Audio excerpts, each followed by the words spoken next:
Noong unang panahon ay may lawa diyan sa bundok Banahaw. Ang dagat noon ay malapit sa bayan at ang mga barko ng Kastila ay nakadaong sa ilog. Nakagapos sa malalaking punong kahoy kalapit ng bayan. Noon pa mang bata ako ay naririnig ko na ang kwentong ito. At ito ay kalat sa aming bayan, maging bata o matanda. Ngunit paano magkakaroon ng lawa sa Banahaw? Matarik at mataas ang bundok na ito. At ang dagat, malayo ang aming bayan at higit na mas mataas ito kaysa playa. Palibhasay, nasa paanan ito ng bundok. Paano naging malapit ang dagat sa bayan ayon sa kwento? Mas mataas ba ang tubig dagat noon kaysa ngayon? Hindi ako maniwala sa kwentong ito. Ngunit hindi ko ito maalis sa aking imahinasyon. Ngayon, sasaliksikin ang mahiwagang alamat na ito. Sa isang aklat tungkol sa kasaysayan at kultura ng bayan ng Sariaya. Isang aklat na pinamagatang Ang Bayan ni Haring Ponce.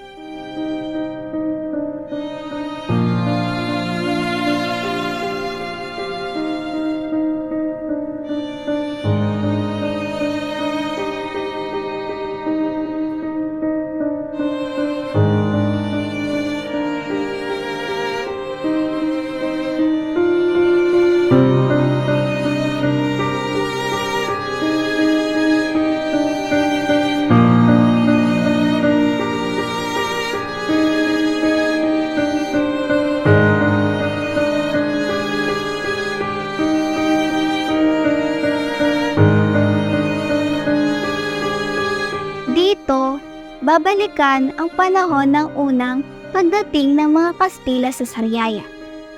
At sa lalawigan na ang tawag noon ay Kalilayan. Kung paano ang paghanap ng mga Kastila sa mga ginto ay nagbukas ng mga daan sa pagsakop sa ibabang Luzon at ng Kabikulan.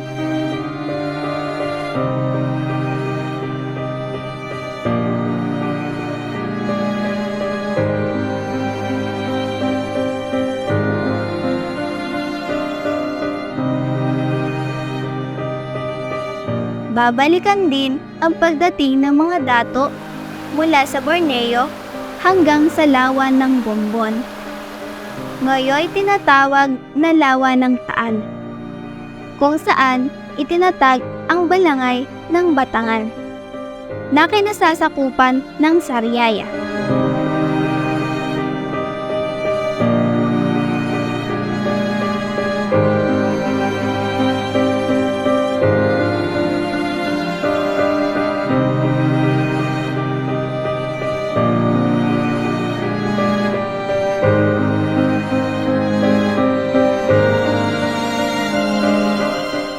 Aklat na ito ay binubuo ng 60 kabanata sa mahigit na 500 pahina.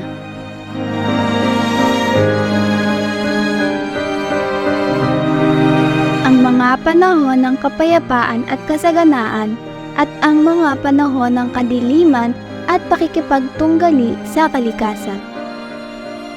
At sa mga manlulupig tulad noong paghihimagsik laban sa Kastila, ang pagdating ng mga Amerikano at ng ikadalawang digmaang pangdaigdig.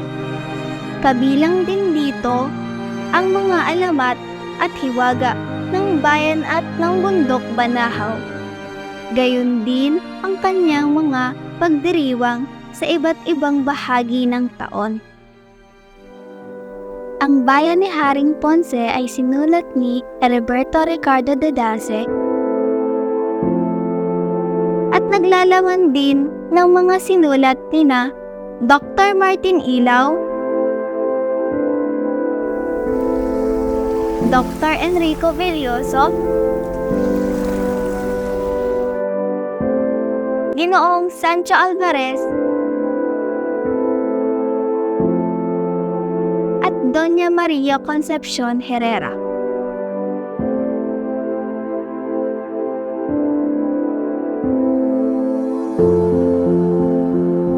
Binuo, isinaayos, ipinalimbag at binigyan ng panimula at pangwakas ni Ginoong Ismael Baysa. Sa loob ng 10 taong pakikipagtulungan kay Heriberto de Dase, ang lahat ng mga lalaking sumulat ay tubong Sariaya. Samantalang si Doña Concepcion ay nanirahan sa Sariaya noong kanyang kabataan.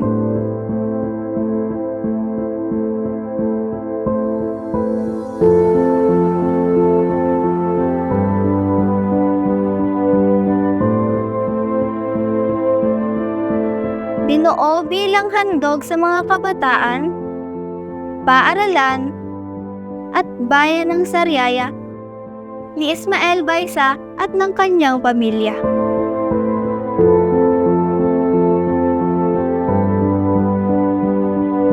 Ngunit sino si Haring Ponce at bakit ang aklat na ito ay pinamagatang Ang Bayan ni Haring Ponce? Higit na makabubuting basahin natin ang librong ito. Matatagpuan sa mga libraries o silid-aklatan ng mga paaralan sa Sariaya at ilang kalapit bayan at ilang tanggapan ng pamahalaan. Ihahatid din ito sa libraries ng ilang unibersidad sa Pilipinas, Estados Unidos, Espanya, Mexico at Southeast Asia.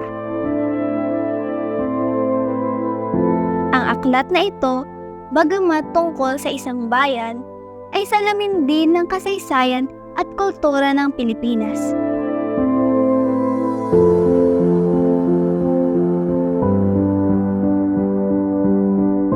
Ito ang kwento ng Pilipinas ayon sa karanasan ng mga mamamayan ng Sariaya. Mabuhay ang bayan ng Sariaya! Mabuhay ang lalawigan ng Kalilayan, Tayabas, Quezon! Mabuhay ang bansang Pilipinas!